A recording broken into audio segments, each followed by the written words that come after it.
de la segunda parte.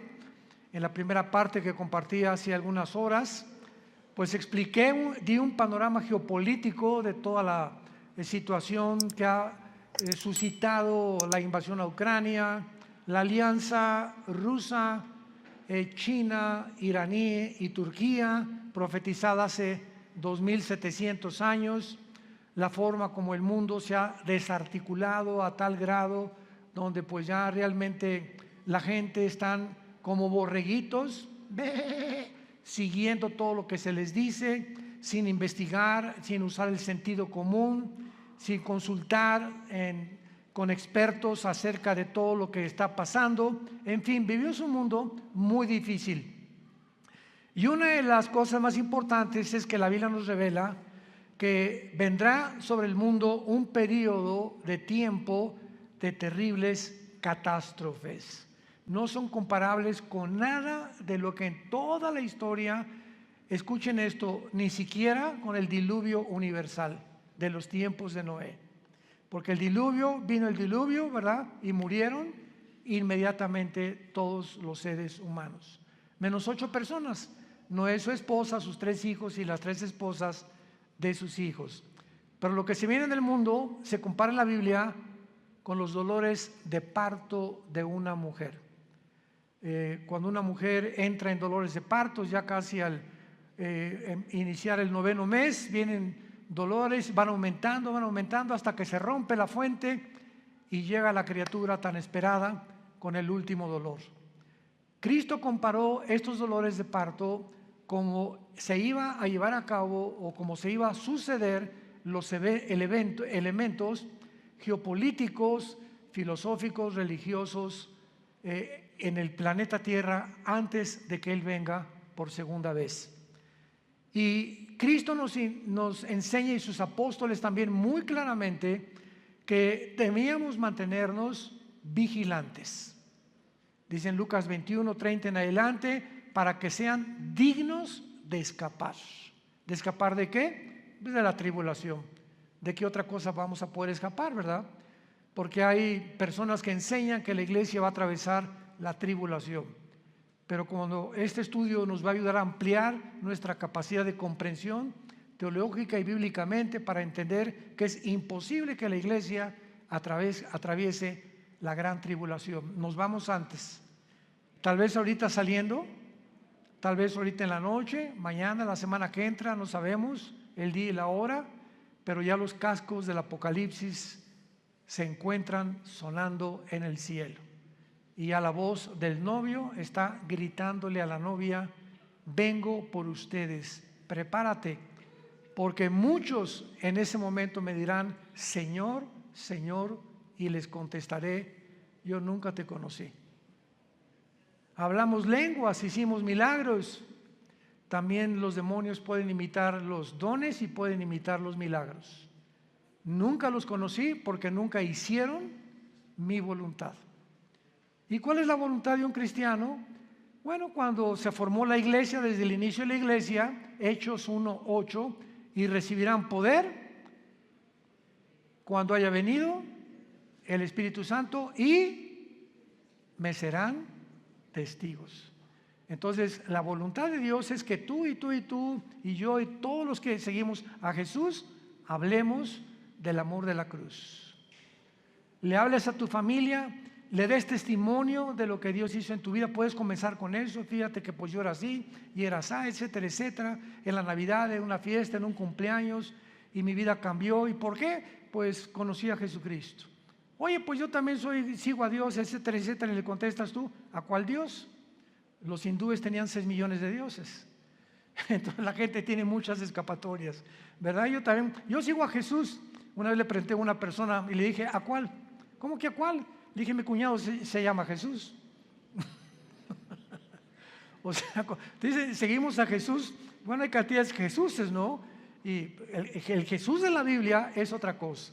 Entonces vamos adiestrándonos para prepararnos, para estar mejor listos para estos tiempos que vivimos. Muy bien. Muchas personas creen que el rapto de la iglesia va a ser el inicio de la tribulación. O sea, desaparecemos del mundo millones de personas y en ese momento comienza el anticristo a confirmar un pacto con los judíos y con varias naciones árabes. Sin embargo, no es eso lo que enseña la Biblia. El principal propósito de la tribulación, y la tribulación no se inicia con el rapto de la iglesia. Podemos irnos, por ejemplo, hoy en la noche en el rapto de la iglesia, viene Cristo mañana por nosotros, y pueden pasar un mes, 2 meses o tal vez un año cuando comience la tribulación. Entonces no necesariamente viene el rapto e inmediatamente comienza la tribulación. La tribulación, los que quieran apuntar, comienza, tiene su inicio cuando el anticristo confirme un pacto de paz con la nación de Israel y con naciones árabes. Abran sus Biblias en el libro de Daniel, capítulo 9, versículo 27.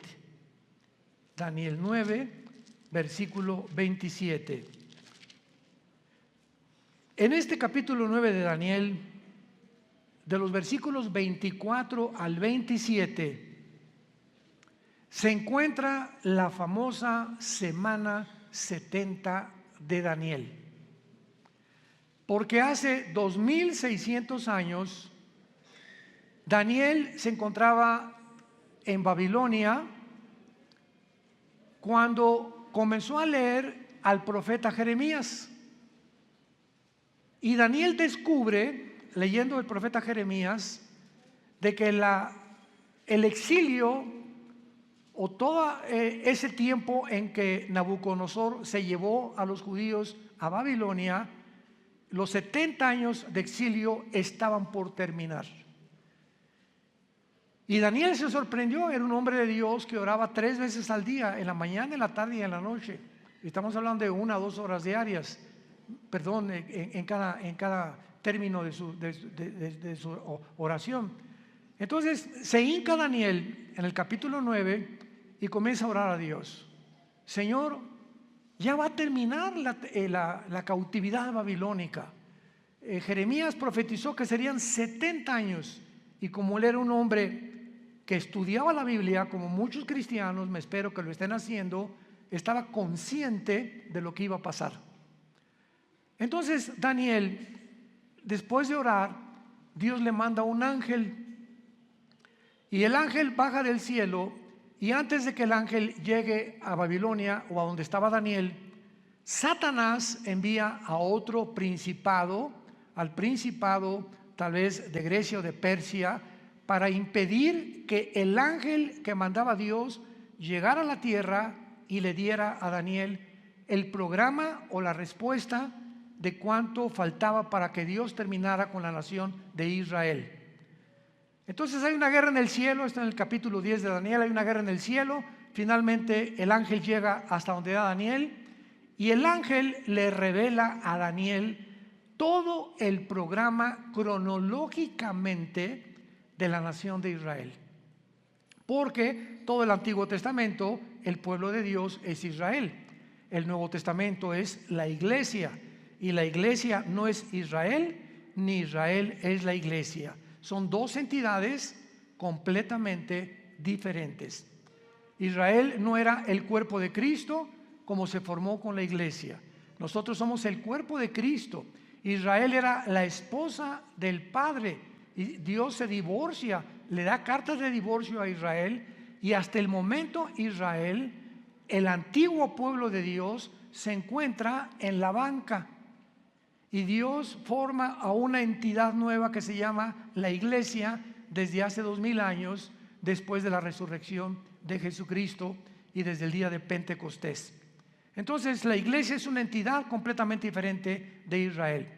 Entonces Dios, el ángel le dice a Daniel: Daniel, Dios tiene 490 años en su programa para terminar con la nación de Israel. Y la palabra que se usa aquí son 70 semanas. Así dice el versículo 24. 70 semanas están determinadas, decretadas sobre tu pueblo Israel y sobre tu santa ciudad Jerusalén.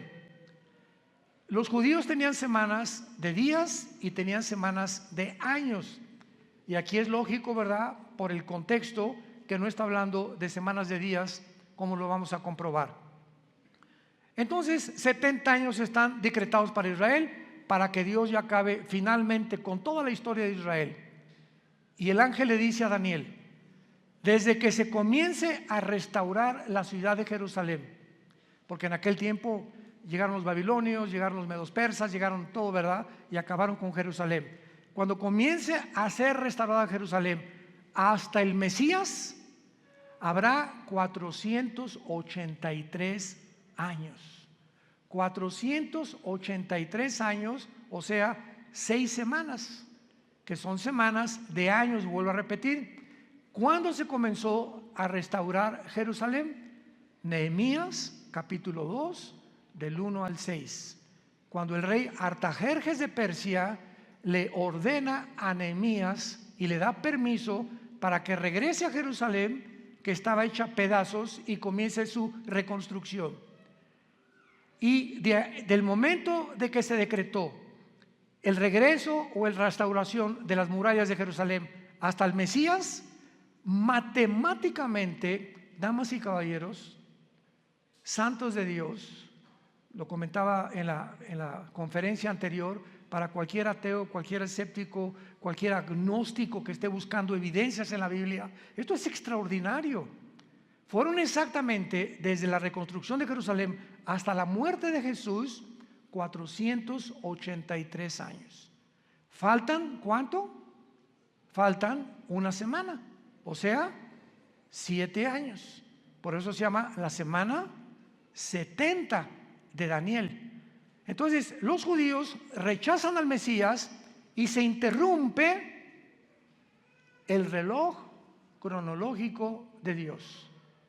Y le dice Dios a Israel: no me vas a volver a ver, Jesús, con las palabras de Jesús, hasta que digan Baruch Hashem Adonai Eloheinu, que significa en el hebreo: bendito el que viene en el nombre del Señor. Hasta que ustedes me reconozcan como Mesías, no vuelvo a tratar con la nación de Israel. Entonces Dios se vuelve y forma una nueva entidad llamada la iglesia. Y la palabra iglesia, eclesia en el griego, significa los que Dios llama fuera del mundo espiritualmente. Nos envía Dios a su espíritu a morar dentro de nosotros para que tengamos el valor. No nos dio espíritu de cobardía, le dice Pablo a Timoteo, sino de poder y dominio propio, para que tengamos el valor de hablar del Mesías al mundo, de hablar del amor de Dios a mi familia, a mis suegros, a mis hijos, a mis padres, a mis compañeros de la oficina, en el bufete, en el consultorio médico, para hablar y decirle al mundo su necesidad profunda, intrínseca, de recibir al Salvador. Ese es el valor que una persona que no tiene a Cristo no testifica. Si tú te llamas cristiano y nunca has hablado de Cristo, dudo que tu cristianismo sea real. Muy bien. Entonces, esta semana que le falta Dios a tratar con Israel, se interrumpe por el periodo o la dispensación de la época de la iglesia, que tiene que durar 2000 años. ¿Por qué 2000 años? Porque de Adán a Abraham, 2000 años, de Abraham a Cristo, 2000 años, y de Cristo a cuando termina la iglesia, 2000 años, o sea, 6000 años. Dios creó el mundo, el universo, en 7 días, ¿se acuerdan? Génesis capítulo 2. Entonces, este séptimo día, dice el Salmo 90 y 2 de Pedro 3, que para Dios un día son 1000 años y 1000 años es como un día. Entonces, Dios establece su reloj cronológico desde los 6 días de la creación, que son un símbolo de lo que va a durar la historia del ser humano en este planeta. 6000 años nada más. Y cuando entremos al milenio, al séptimo día, vamos a entrar al reino mesiánico, que serán nuestras vacaciones. Pero ya no vamos a hablar de eso ni nos vamos a adelantar. Es importante que nos ubiquemos ahorita en lo que estamos hablando de la semana 70 de Daniel. Entonces, Israel, ahí nos vemos. Ya no te voy a ver hasta que usted me reconozca. Mientras tanto, Dios se voltea, porque la Biblia dice, los ojos de Jehová están sobre los justos. Y cuando habla la Biblia de los ojos de Jehová, se refiere a su presencia. Entonces, cuando Dios dice, me volteo y no te veo, significa Dios te ha dejado. Haz lo que tú quieras, Pepito, haz lo que quieras, Carmelita, ya no me vuelvo a meter con tu vida. Y se voltea a Dios y te deja que te hundas y toques fondo. Es la forma como Dios juzga a los seres humanos. Si cuando venga tribulación y angustia me buscarás, y entonces no responderé, porque no es cuando tú quieras, es cuando oigas su voz, no te endurezcas. Y ahorita ustedes están escuchando la voz de la palabra de Dios. Entonces, adiós Israel, Dios forma a la iglesia y comienza Dios a trabajar con nosotros, con el Espíritu Santo. La iglesia tiene que llegar a su final, porque si no llega a su final, ¿cuándo va Dios a regresar con Israel?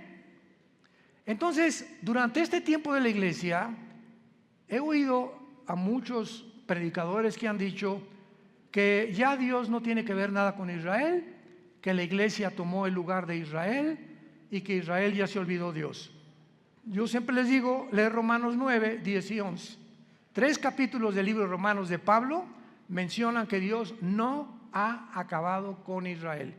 A nosotros nos injertó en el olivo original, en el olivo natural que es Israel, y nosotros somos el olivo silvestre. No somos el original, fuimos injertados en el olivo y en las promesas que Dios le dio en el pacto abrámico a Abraham. Entonces todas las promesas que Dios tenía para Israel se vuelven a favor de nosotros, menos la promesa de la tierra, porque la promesa de la tierra que Dios le dio a Israel se va a cumplir en el reino mesiánico.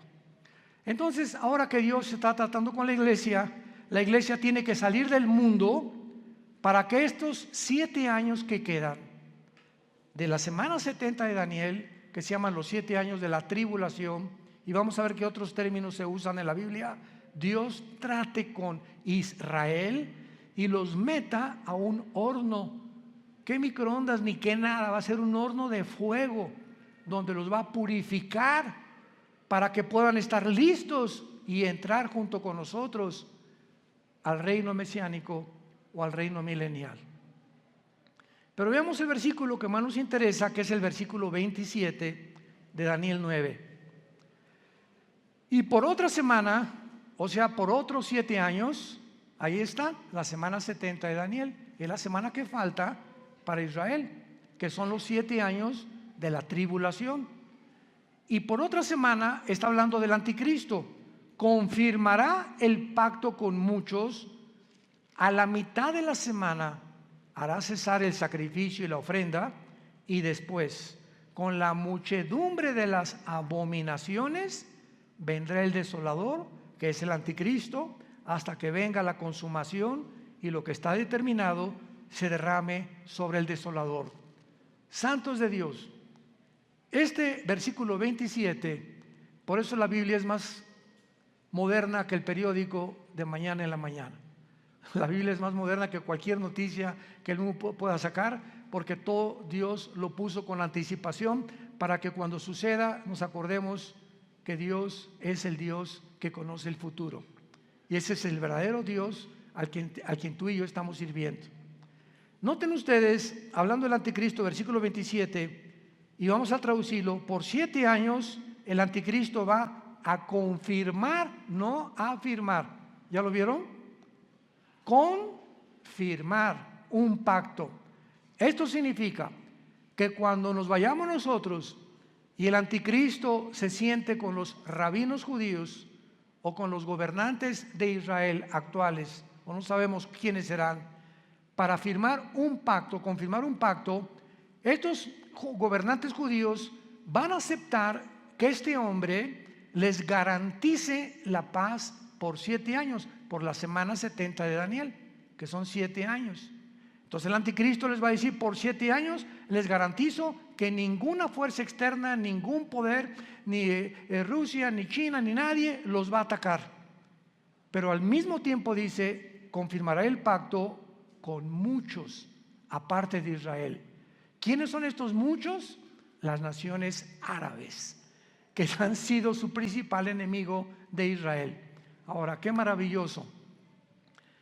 Desde 1948 que Israel se estableció como nación soberana, independiente y libre, y el mundo estupefacto volteó hacia Israel, en un día se formó una nación, después de casi 2000 años que estuvieron exiliados por todo el mundo.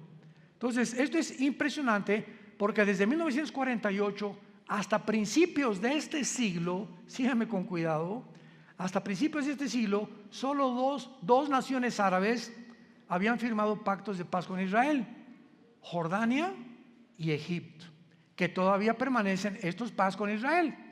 Pero en estos últimos meses de la administración de Trump y la administración de los demócratas en Estados Unidos, las naciones árabes, aparte de Egipto y Jordania, cosa que nunca se había visto en la historia, comenzaron a decirle a Israel: ¿nos das chance de estar bajo tu paraguas?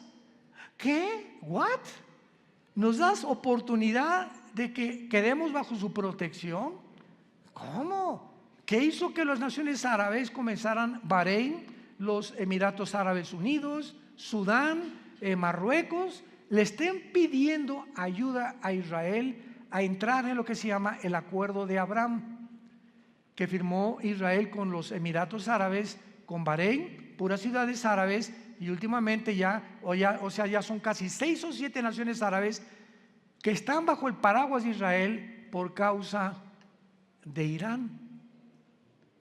Porque Irán comienza a bombardear a Arabia Saudita hace 1 o 2 años, a sus pozos petroleros, y Estados Unidos no interviene, ni tampoco Israel, porque Israel no tiene ningún pacto con Arabia Saudita, es la nación más grande de toda la península arábica. Entonces se dan cuenta los árabes que si Estados Unidos no los protege ya, solamente les queda la aviación y el ejército de Israel, que es el ejército más poderoso del mundo entero. Así de chiquititos, pero bien picosos. Entonces comienzan a pedirle ayuda a Israel. Oye, vamos a un acuerdo. Israel feliz, ¿verdad? Porque ahora Israel les da protección y se están protegiendo más y más y más. Y cuando dice que el anticristo va a firmar con Israel y con muchos, ya son 7 naciones árabes las que han firmado el Acuerdo de Abraham. Falta Arabia Saudita. Y Arabia Saudita, ahora que vino el presidente Biden a Arabia, todo el mundo, primero fue Israel, después fue Arabia, todo el mundo estaba esperando porque él venía a eso. Pues vamos a convencerlos de que firmen y se unan a Israel.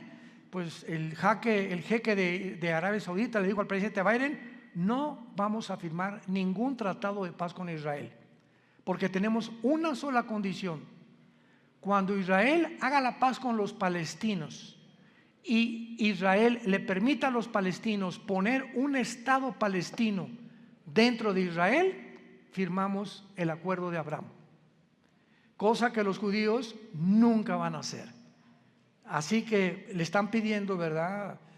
Algo que está completamente en contra de la misma política de hace más de 75 años que se formó Israel, para que ellos permitan que los palestinos formen un estado dentro de Israel. Imagínense, ahorita están los palestinos en la Franja de Gaza, están en el Banco Oriental, en Jericó, y están en la frontera con Galilea, en las colinas del Golán, Siria, apuntando los cañones contra Israel. Entonces imagínense que en México haya 2 Méxicos. O sea que la península de Yucatán y Chetumal, etcétera, etcétera, le digan al presidente: pues nos independizamos del gobierno mexicano, pero vamos a estar dentro de la República Mexicana, pero con 2 gobiernos. Vamos a hacer completamente 2 gobiernos, y va a haber 2 gobiernos dentro del mismo terreno geográfico de la República Mexicana. Pues esperamos guerras, ¿verdad? Esperamos siempre haber problemas, porque pues ¿cómo vamos a poder estar 2 presidentes gobernando el mismo terreno geográfico que nos pertenece desde hace miles de años? Entonces Arabia Saudita está ahorita completamente descansando, ¿verdad? Está en pausa hasta que Israel le conceda a los palestinos tener una nación dentro de Israel, cosa que va a suceder. ¿Dónde lo encontramos? En el libro de Joel, en el Antiguo Testamento. Ahí denle la vuelta a Oseas, después de Daniel, para que no se vayan hasta Génesis. Y luego sigue Joel, no se pierdan tanto.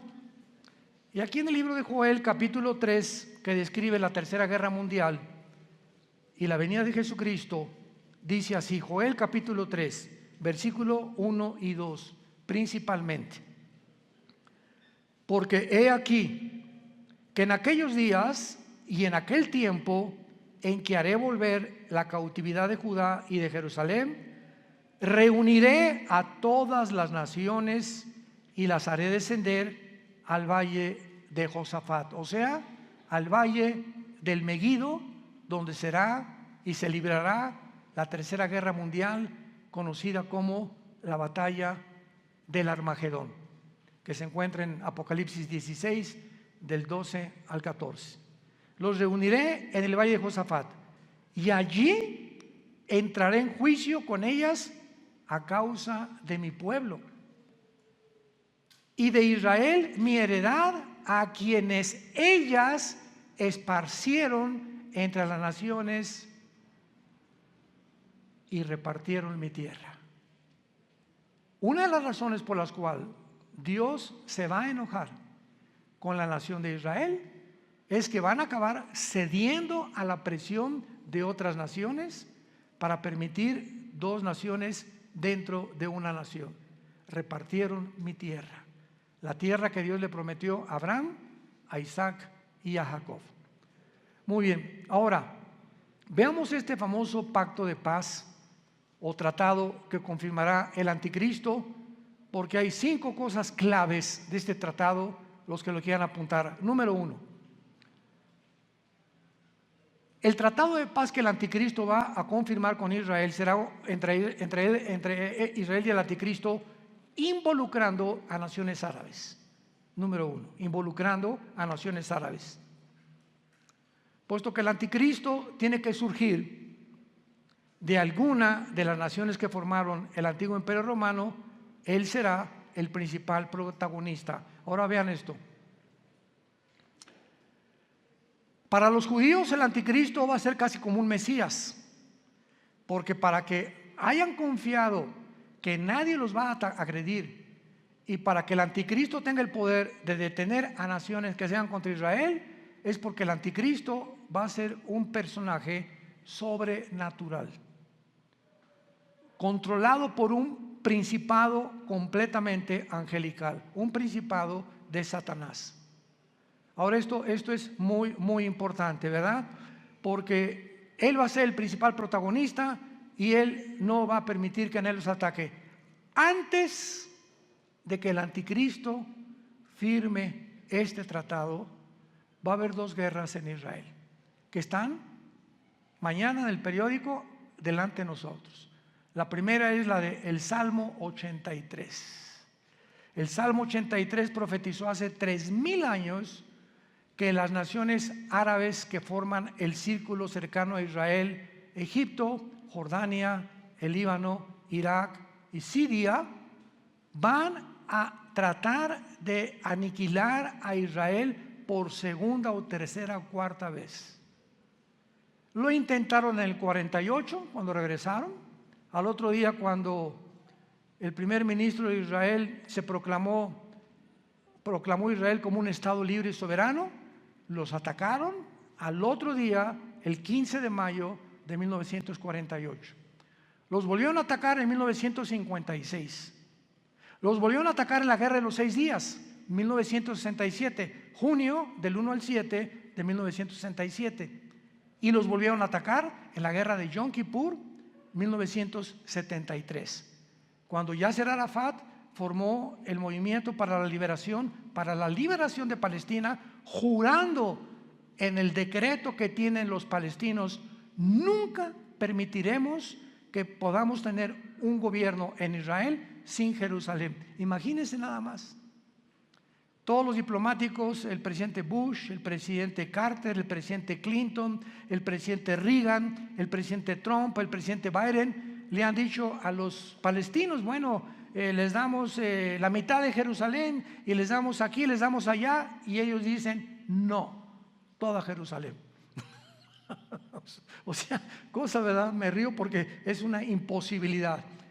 Como dijo Benjamín Netanyahu, que tal vez próximamente vuelva a recobrar el primer ministerio en Israel. Netanyahu dijo: el día que realmente nuestros enemigos quieran que les demos Jerusalén, vamos a tener lista la operación Sansón. Así se llama, la operación Sansón. ¿Qué pasó con la operación Sansón? ¿Se acuerdan de la vida de Sansón? En Números capítulo 3 en adelante. Bueno, a Sansón le sacaron los ojos, una mujer lo debilitó en sus fuerzas por andar ahí de rabo verde, ¿verdad? Y el Espíritu Santo lo abandonó a Sansón, se quedó sin fuerza, y entonces los filisteos tenían como un circo, lo pusieron lo empujaron, a ver tu fuerza, etc., y comenzaron a burlarse de él. Y ahí Sansón, en medio de este espectáculo donde todos se burlaban de él, los filisteos, le dijo a Dios: Padre, por favor, yo te pido, como un último acto de mi voluntad, llévame a donde haya 2 columnas, porque Sansón conocía el teatro filisteo, para que yo pueda derribar este teatro. Y entonces unas personas que lo guiaron, ¿verdad?, lo pusieron debajo de las 2 columnas, y entonces Sansón muere junto con todos los filisteos. O sea, Sansón tenía el ministerio de acabar con los filisteos, y fue hasta su muerte que terminó con ellos. En su muerte terminó con su ministerio. Entonces los judíos le llaman Operación Sansón. Si nos atacan, morimos junto con ustedes. Tenemos la bomba nuclear. Entonces Israel nunca va a permitir una invasión. Hasta este momento no lo ha permitido, y siempre ha ganado. Y nunca Israel ha sido el que provoca a sus enemigos. Nunca él ha buscado la guerra. Siempre se ha defendido de las naciones árabes. Con esto, para que no haya malos entendidos, no estamos hablando que somos judíos, porque ahorita no hay judío, no hay griego, no hay gentil, no hay italiano, no hay mexicano. En Cristo, en la iglesia, todos somos iguales. Y ahorita los judíos tampoco son parte de Dios. Están en la banca. Ahorita la iglesia son los ojos y el interés principal de Dios el Padre. Pero Dios va a regresar con ellos cuando la iglesia no está en el mundo.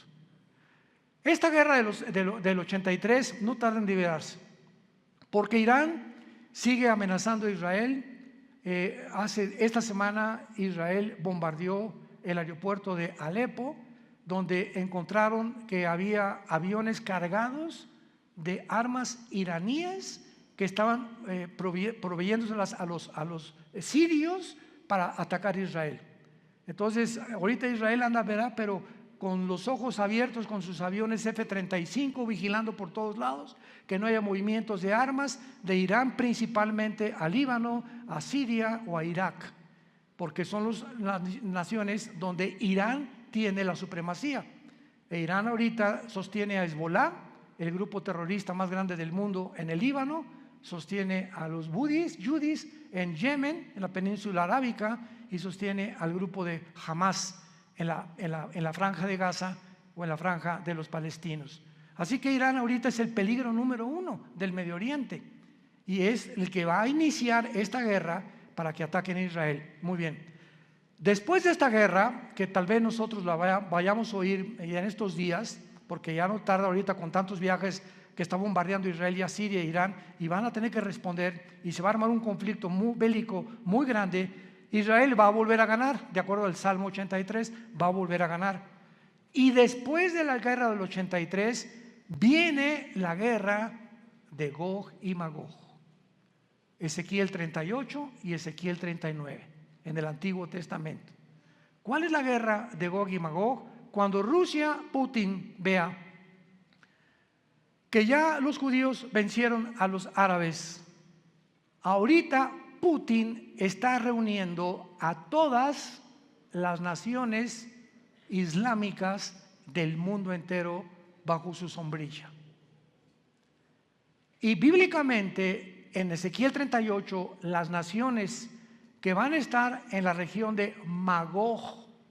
Magog es una zona geográfica que comienza desde Finlandia, el mar Báltico, baja por Ucrania. Ucrania pertenece a Magog, por eso nunca se va a salir Putin de Magog, de Ucrania jamás.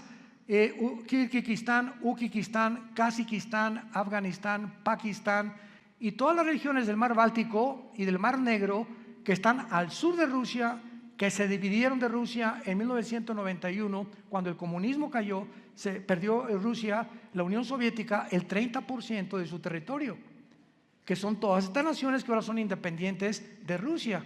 Pues Putin, su propósito es reunirlas a todas, y todas son musulmanas menos Ucrania.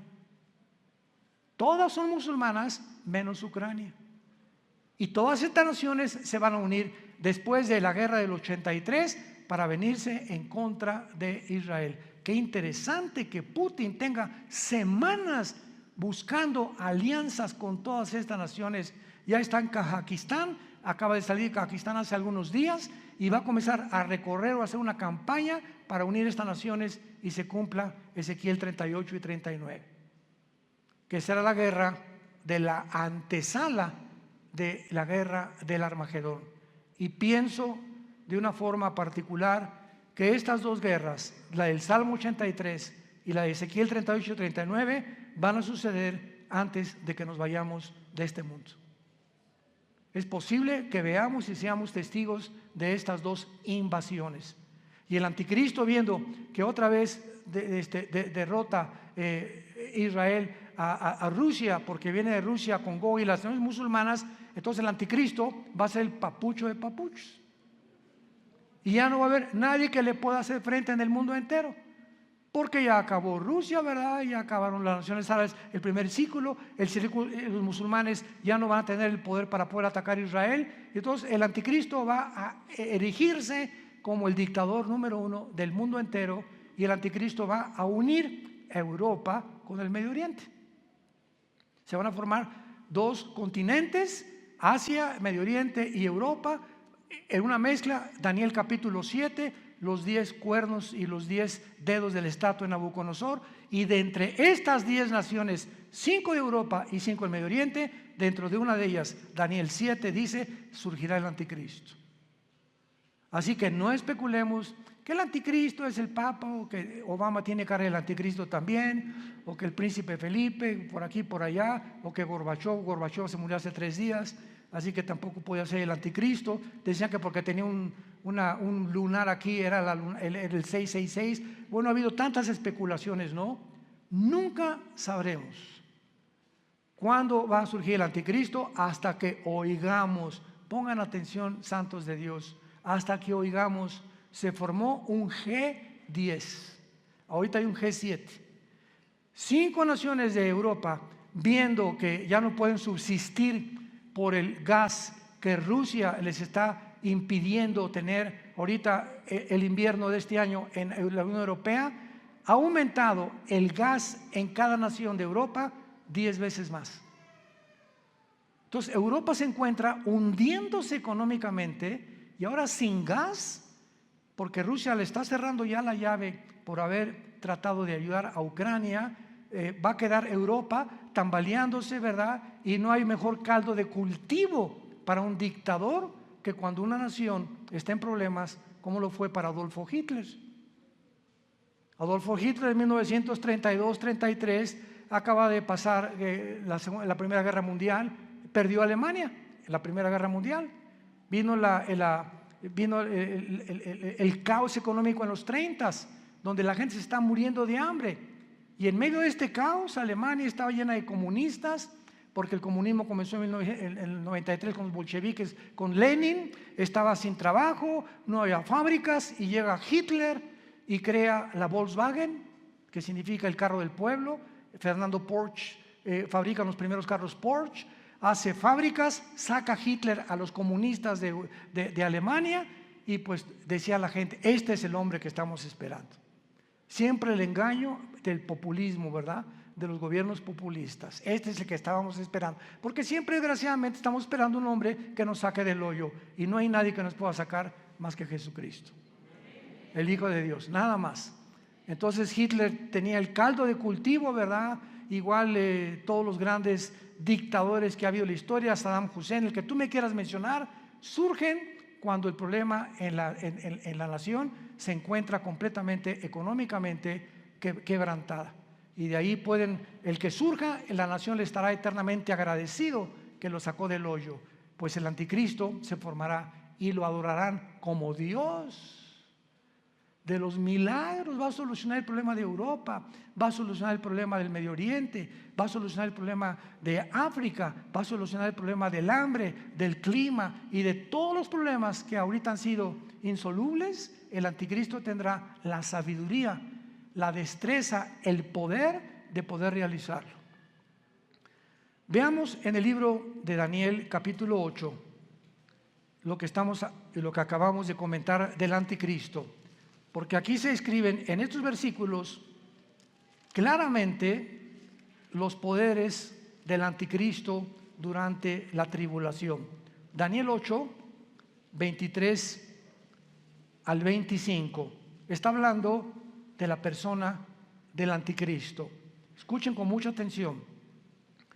Y al final del reinado de estos, cuando los transgresores lleguen al colmo, se levantará un rey altivo, de rostro y entendido en enigmas.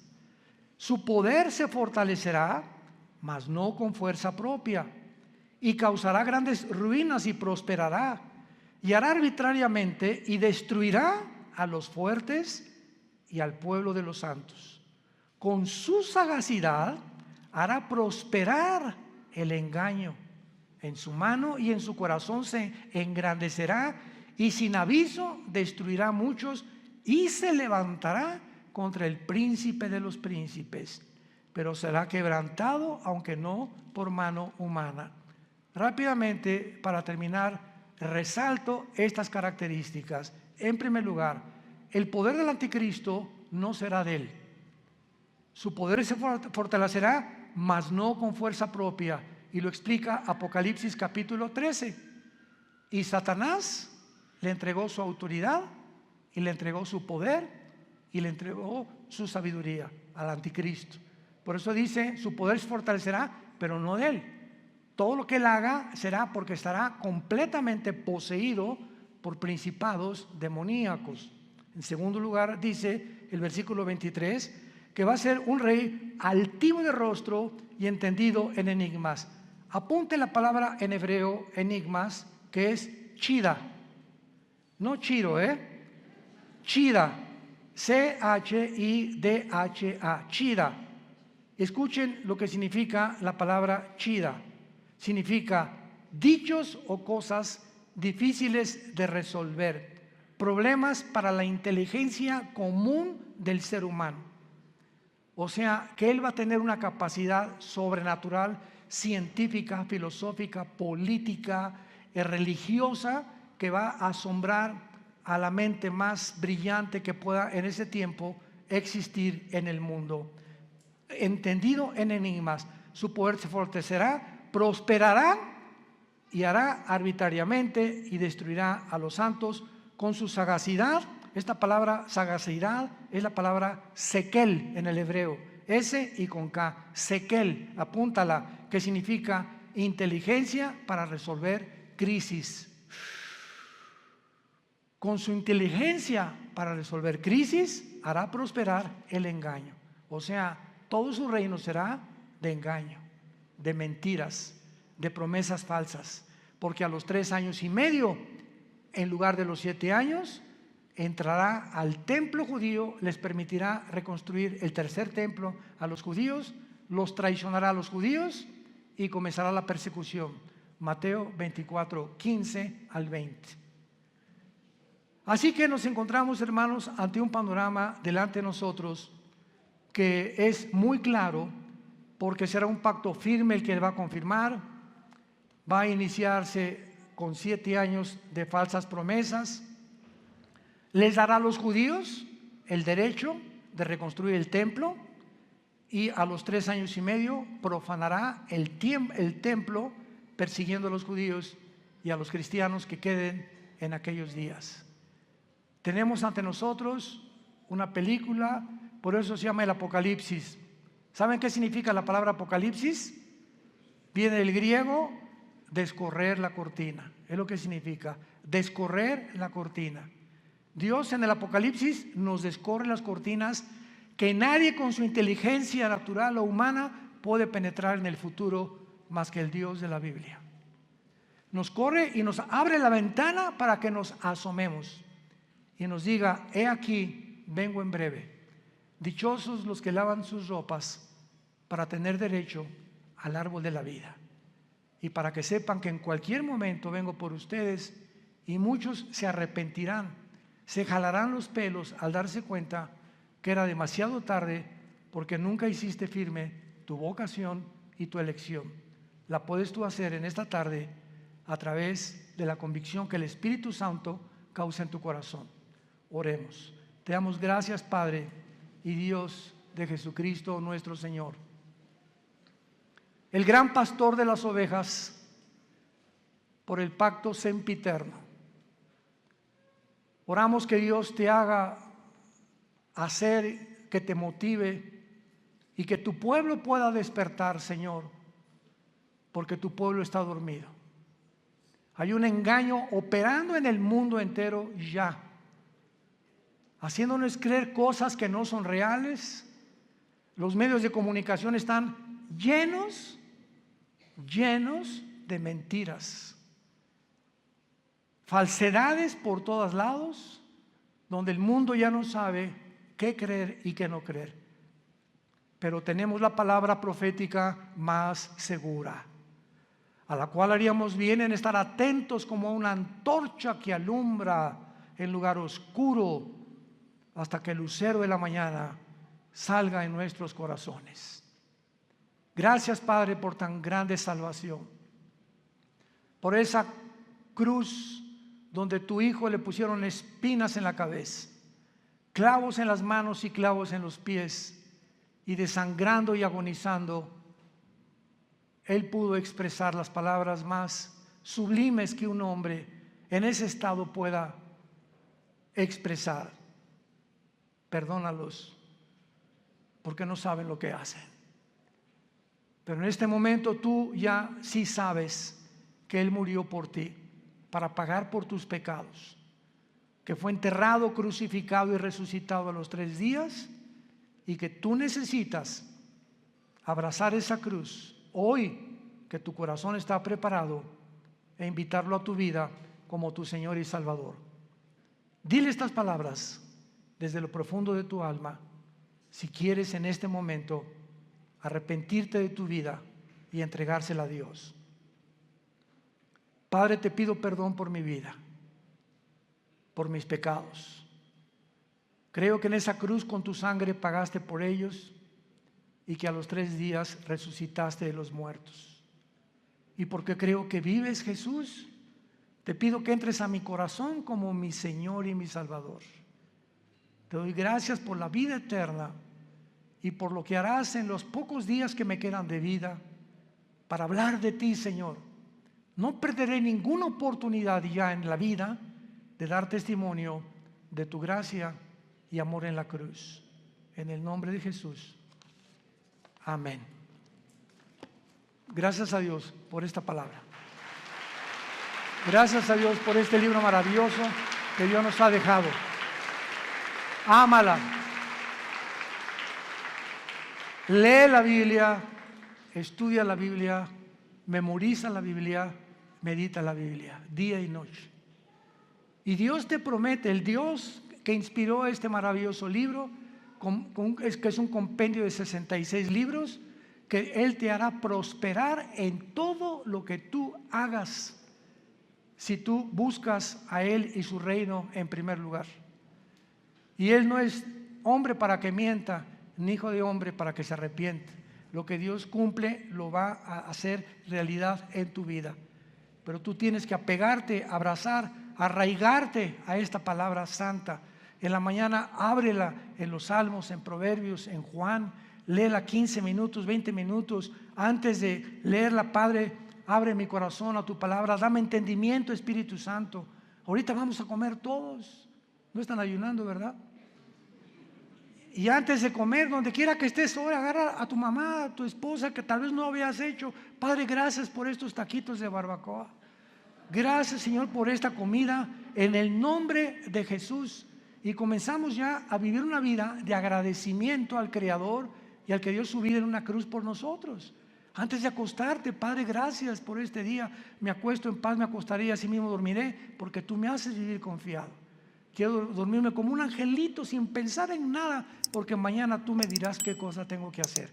Pero comienzas a experimentar una paz que sobrepasa el entendimiento, que nunca habías experimentado hasta el momento que recibes a Cristo.